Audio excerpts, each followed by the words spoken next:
जून 2025 को समूचे देश में श्रद्धा, संयम और भक्ति का सबसे कठिन लेकिन पुण्यदायक पर्व निर्जला एकादशी मनाया जाएगा।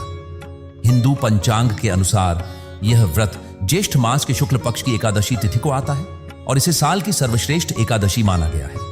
यह वही दिन होता है जब व्रती बिना अन्न और जल के भगवान विष्णु की भक्ति में डूबकर आत्मशुद्धि और मोक्ष की कामना करते हैं। ऐसा कहा जाता है कि निर्जला एकादशी का व्रत रखने मात्र से वर्ष की सभी 24 एकादशियों का फल प्राप्त होता है। यह व्रत जहां एक ओर आत्मनियंत्रण का परिचायक है, वहीं दूसरी ओर यह ईश्वर की असीम कृपा को अर्जित करने का साधन भी है। इस वर्ष एकादशी तिथि 6 जून को रात 2:15 पर शुरू होकर 7 जून को सुबह 4:47 पर समाप्त हो रही है। उदयातिथि के नियम के अनुसार व्रत 6 जून को ही रखा जाएगा और 7 जून को पारण किया जाएगा। इस एकादशी को भीमसेनी एकादशी भी कहा जाता है।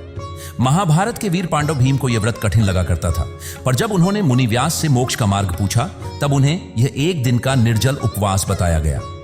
तब से लेकर आज तक यह व्रत भीम की भांति बल, तप और भक्ति का प्रतीक माना जाता है। निर्जला एकादशी के दिन भक्तगण प्रातः काल स्नान करके स्वच्छ वस्त्र धारण कर भगवान विष्णु और माता लक्ष्मी की विधि पूर्वक पूजा करते हैं।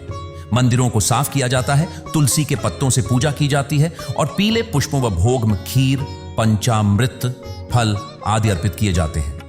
इस दिन विष्णु सहस्रनाम और विष्णु चालीसा का पाठ करने से हृदय को शांति और चित्त को सकारात्मक ऊर्जा मिलती है। इस दिन केवल पूजा ही नहीं बल्कि मानव सेवा, दान और परोपकार भी इस व्रत का अनिवार्य हिस्सा है। जल, शरबत, फल और छायादान करना अत्यंत पुण्यकारी होता है।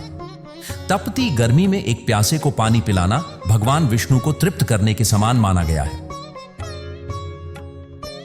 इस उपवास के दौरान भगवान विष्णु की विधि पूर्वक पूजा करें, पूरी श्रद्धा से व्रत रखें, अन्न और जल दोनों का त्याग करें, धार्मिक ग्रंथों का पाठ करें और प्रवचन सुनें, जल और फल का दान करें, संयमित और सात्विक जीवन जिएं, अन्न, चावल, दाल या किसी भी तरह का तामसिक भोजन न करें, लहसुन, प्याज, मांस, मद्य आदि से दूर रहें, किसी का अपमान, झूठ, छल कपट और क्रोध से बचें, अत्यधिक शारीरिक श्रम न करें।